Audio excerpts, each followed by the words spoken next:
जैसा कि कुरान मजीद की आयत में बताया गया है। दाएं हाथ में अमाल, लेकिन काफिर पहले ही मरहले में जहन्नुम में जा गिरेंगे। हम जानते हैं कि उन लोगों का देखेंगे, एक तरफ वो लोग होंगे जो अपने गुनाहों पर पछताएंगे, जबकि दूसरी तरफ पुल इस सिरात। जी हाँ, आज हम बात करेंगे पुल इस सिरात के बारे में। मैं काफी खुश होकर कह रही हूँ पुल इस सिरात के बारे में, क्योंकि पुल इस सिरात एक ऐसा पुल है जो कि जहन्नम के लिए जाता है। तो खुशी इस बात की है कि जो ईमान वाले हैं वो बिल्कुल भी नहीं डरेंगे और इस पुल से पूरे तरीके से गुजर जाएंगे, जो कि उन्हें पता भी नहीं चलेगा। यस, पुल सिरात एक ऐसा पुल है जो जहन्नम की ओर जाता है। एंड जो लोग ईमान वाले नहीं होंगे, उन्होंने बहुत गुनाह किए होंगे या अल्लाह की बात नहीं मानी होगी, उनके साथ ऐसा होगा, अफसोस। तो क्यों ना हम अभी से ईमान वाले बन जाएं और पुल सिरात के सारे सवालों को क्रॉस कर लें। पुल सिरात के 7 सवाल हैं, 7 क्वेश्चंस हैं जिनसे हमें गुजरना होगा, और जो ईमान वाले होंगे वो कब गुजर जाएंगे पलक झपकते ही उन्हें पता ही नहीं चलेगा। तो चलिए, ये वीडियो बहुत ही इंफॉर्मेटिव होने वाली है। और हाँ, इस वीडियो को देखने के लिए मैं बहुत ज़्यादा एक्साइटेड हूँ, बिकॉज कोई ऐसी इन्फॉर्मेशन जो कि हमें नहीं पता है and we are going to know about that. तो इस चीज़ के लिए मैं बहुत ज़्यादा खुश रहती हूँ। तो आप भी खुश हो जाइए मेरे साथ देखने के लिए और अपना ईमान पक्का करिए और अल्लाह से दुआ करिए कि वो आपको हिदायत दे। मेरे साथ आमीन कहिए। वीडियो को देखने से पहले चैनल को सब्सक्राइब कर लीजिए, वीडियो को लाइक कर लीजिए एंड ऑल्सो मेरे इंस्टाग्राम को फॉलो करना बिल्कुल न भूलिएगा। तो चलिए हम वीडियो को स्टार्ट करते हैं और देखते हैं क्या है इंफॉर्मेशन पुल सिरात के बारे में। पुल सिरात जहन्नुम के ऊपर बना हुआ मशहूर पुल। बिलाशुबा हम सब इस पुल को पार करेंगे, जो बाल बराबर बारीक और तलवार की धार जितना तेज है। कोई भी पुल सिरात को उस वक्त तक पार ना कर सकेगा जब तक वो सवालात के 7 मरहलों से ना गुजर जाए। 7 सवालात 7 मुख्तलिफ पड़ाव पर। ये 7 सवालात क्या हैं? क्या आप इनका जवाब देने के लिए तैयार होंगे?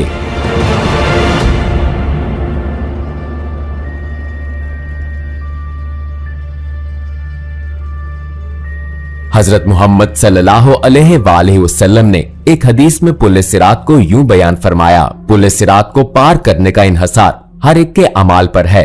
कुछ लोगों के लिए ये बहुत आसान होगा और कुछ के लिए बहुत मुश्किल। ये जहन्नुम का एक पुल है जो के बाल से ज्यादा बारीक और तलवार की धार से ज्यादा तेज है। इसमें कांटे और बेड़ियां हैं जो उनको गिरफ्त में लेंगे जिसे अल्लाह चाहेगा। कुछ लोग इस पर से पलक झपकते गुजर जाएंगे, जैसे रोशनी की रफ्तार हवा की तरह, या आली नस्ब घोड़ों और सवारियों पर। फरिश्ते पुकारेंगे, ऐ परवरदिगार सलामती फरमा, ऐ परवरदिगार सलामती फरमा। वो लगातार पुकारेंगे। वहां ऐसे लोग होंगे जिनको खराश भी ना आएगी, और ऐसे भी होंगे जिन्हें हथौड़े से मारा जाएगा, और ऐसे भी होंगे जिनके चेहरे आग में झोंक दिए जाएंगे। जी हाँ, जैसा कि हदीस से साबित है कि लोग खुदा की बारगाह में अपने दर्जात की बुनियाद पर इस पुल को पार करेंगे। कुछ लोग इसे रोशनी की रफ्तार से पार करेंगे, जबकि दूसरे रेंग कर इस सफर का इख्तिताम करेंगे। जैसा कि कुरान मजीद की सूरा 79 आयत 6 में दर्ज है कि हजरत इसराफील अलैहिस्सलाम 2 दफा सूअर फूंकेंगे, और पहली दफा सूअर फूंकने पर सिवाय उनके जिसे अल्लाह सुब्हानो ताला चाहे, जमीन और आसमानों की हर चीज उसकी हैबत से लरज उठेगी और उसके साथ ही कयामत बर्पा हो जाएगी।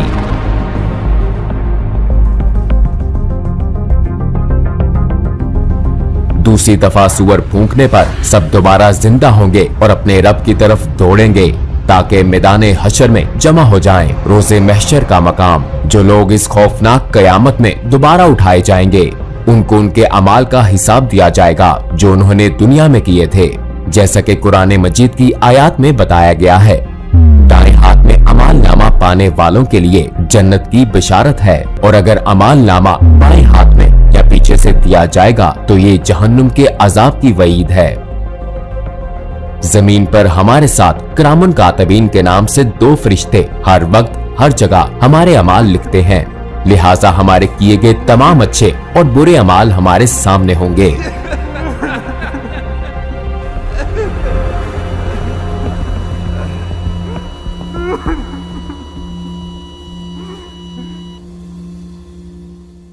अमाल नामे के हवाले से सूरह कहफ की आयत नंबर 49 में बताया गया है,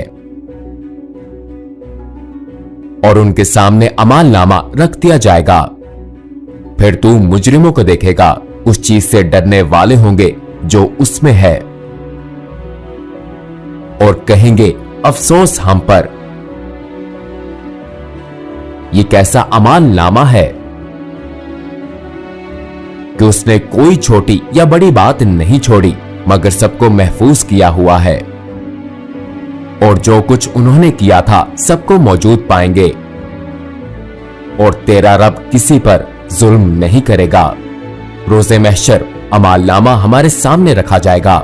एक दफा अमाल नामा मिल गया तो हम अपनी मंजिल के करीब पहुंच जाएंगे, लेकिन आखिरी मंजिल से पहले एक और पड़ाव भी है, एक ऐसा पड़ाव जो बाल से बारीक और तलवार की धार से तेज है, एक ऐसा पड़ाव जिसे बगैर किसी इस्तिस्ना के सबको पार करना है।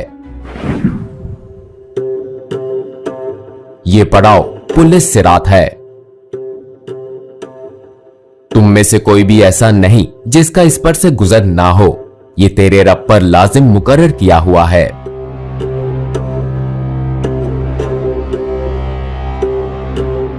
हदीस के मुताबिक सिरात जहन्नुम के ऊपर एक सीधा रास्ता है, हर कोई इस पर से गुजरेगा।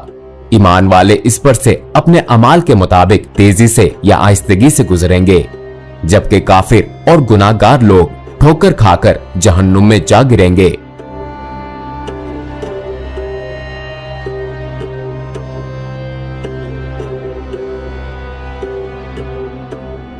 प्यारे नबी सल्लल्लाहु अलैहि वसल्लम ने फरमाया, सबसे पहले पुल सिरात को अबूर करने वाले आप सल्लल्लाहु अलैहि वसल्लम होंगे, और फिर आप सल्लल्लाहु अलैहि वसल्लम की उम्मत। अगर लोगों के अमाल अच्छे होंगे तो वो तेजी से इस पर से गुजरेंगे।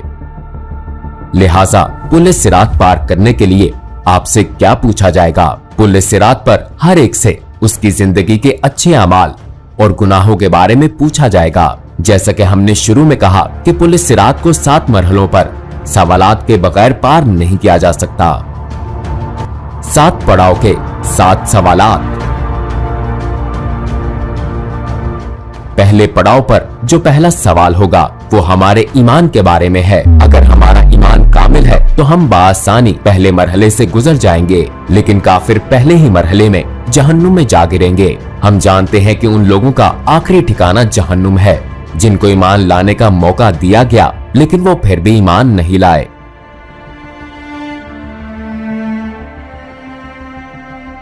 खुदा ने अपनी पाक सिफात और नेक बंदों के जरिए अपना तारुफ करवाया, तो जो ईमान नहीं लाए बिलाखिर उनका आखिरी ठिकाना जहन्नुम है।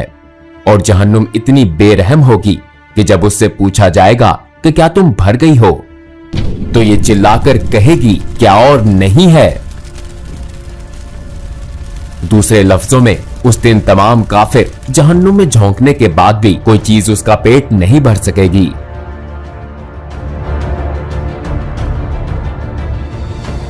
लेकिन डरे मत, अगर आप ईमान लाए और आपने नेक अमाल किए तो आपको रोज़े महशर की सख्तियों से पलक झपकते ही छुटकारा मिल जाएगा। बिल्कुल ऐसे जैसे हजरत इब्राहिम अलैहिस्सलाम आग में सही सलामत रहे। अगर आप ईमान लाए लेकिन खुद को बचाने के लिए अच्छे अमाल जमा नहीं किए, तब भी आपके पास मौका है, वरना आपके गुनाह कांटे बनकर आपका पीछा नहीं छोड़ेंगे। अगर आप इन कांटों से पीछा छुड़ा लेते हैं तो बहुत अच्छी बात है, लेकिन अगर ऐसा ना हो सका तो जहन्नुम की आग आपको निकलने की मुंतजिर होगी।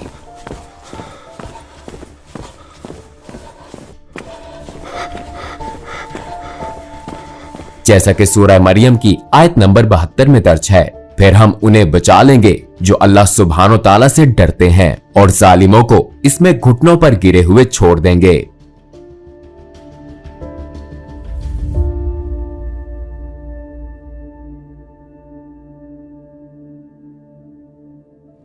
आइए इस पर बात करें कि हम इस पुल को कैसे पार करेंगे, जहां जहन्नुम अपनी तमाम तर होलनाकियों और दहशत के साथ हमारे कदमों तले होगी।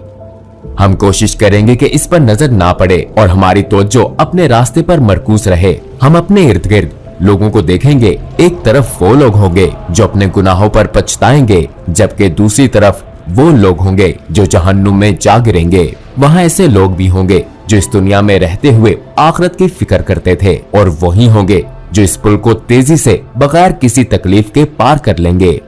पहले सवाल के जवाब में कामयाबी के बाद हम वहां पहुंचेंगे जहां दूसरा सवाल पूछा जाएगा।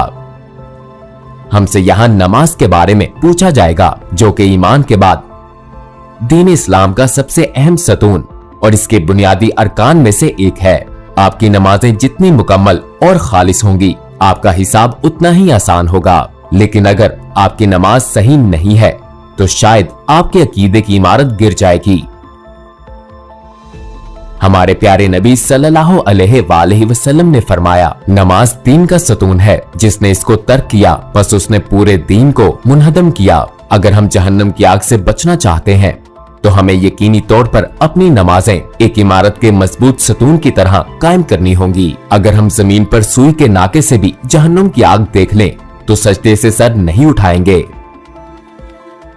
ठीक है, हमारा ईमान मजबूत है और हमारी नमाजें भी दुरुस्त हैं। अब हम तीसरे मरहले में दाखिल होंगे।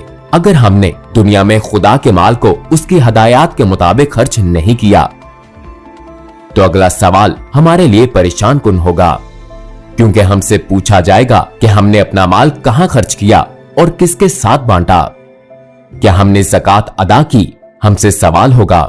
इस बारे में गौर कीजिए, आपने जिंदगी इस ख्याल के तहत गुजारी कि खालिक का अता करदा माल आपका अपना है और ज़कात जिसका हुक्म खुदा ने बांटने के लिए दिया, आपने इसे मुस्तहकीन को देने के बजाय उनसे छुपाने को तरजीह दी। हमें ऐसी सूरत हाल से अल्लाह की पनाह मांगनी चाहिए। अगर हम अपना माल छुपाएंगे तो जन्नत भी हमसे छुप जाएगी। अगर हमने अपना माल खुदा की हदायत के मुताबिक कमाया और खर्च किया तो अगले पड़ाव पर हमसे रोजे के बारे में सवाल किया जाएगा, जो कि हम पर इसी तरह फर्ज हैं जिस तरह पिछली उम्मतों पर फर्ज थे।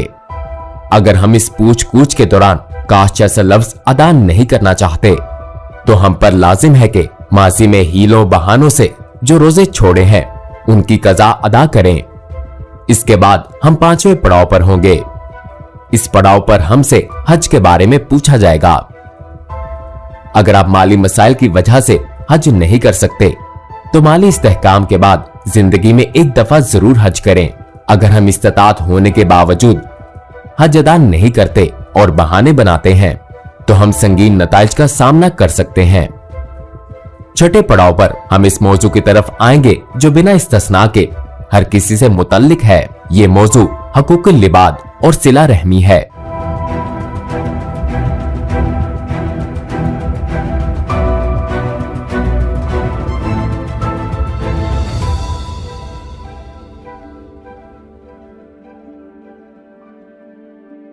हम हमेशा दूसरों का हक गजब करके उनके हकूक नजरअंदाज करते हैं, ताहम बहुत सी चीजें लोगों के हकूक में शुमार होती हैं। बाज़ औक़ात हम ऐसा लाइल्मी में करते हैं, बाज़ औक़ात हम जानबूझकर ऐसा करते हैं ये समझ कर के कुछ नहीं होगा। मिसाल के तौर पर हम ये जाने बगैर कि आया ये सच है या नहीं किसी के बारे में बातें फैलाते हैं, लिहाजा हम आसानी से बहतान या गीबत का हिस्सा बन जाते हैं।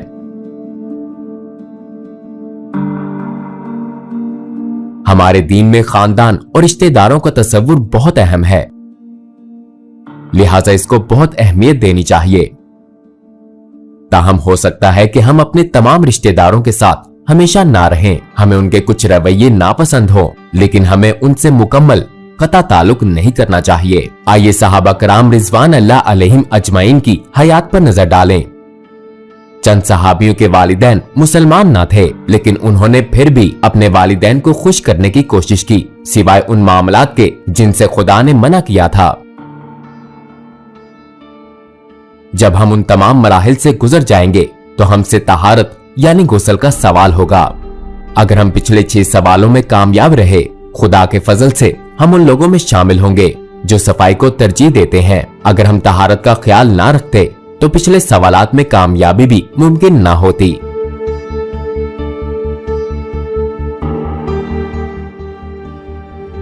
इन तमाम सवालात के बाद जहन्नुम अपने हकदारों को ले लेगी और जन्नत खुदा से अपने रिहाइशों का सवाल करेगी।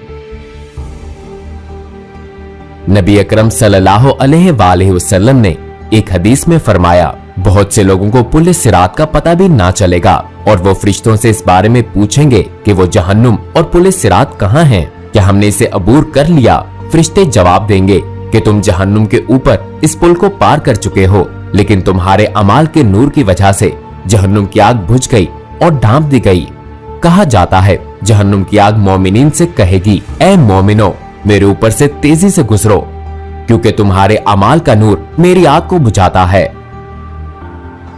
खुदा की मर्जी होगी तो हमें जन्नत बतौर इनाम मिल जाएगी, जो कि सफर के इख्तिताम पर एक खूबसूरत जगह है। ऐसी खूबसूरत कि किसी आंख ने ना देखी, किसी कान ने ना सुनी, कोई इंसान ख्वाब में भी जन्नत की खूबसूरती का तस्वुर नहीं कर सकता। नेक अमाल के साथ जिंदगी गुजारना इतना भी मुश्किल नहीं है। हमें ज़माने आखिर के खुशगवार हथकंडों से बचने के लिए कुछ खास इक़दाम करने की जरूरत है।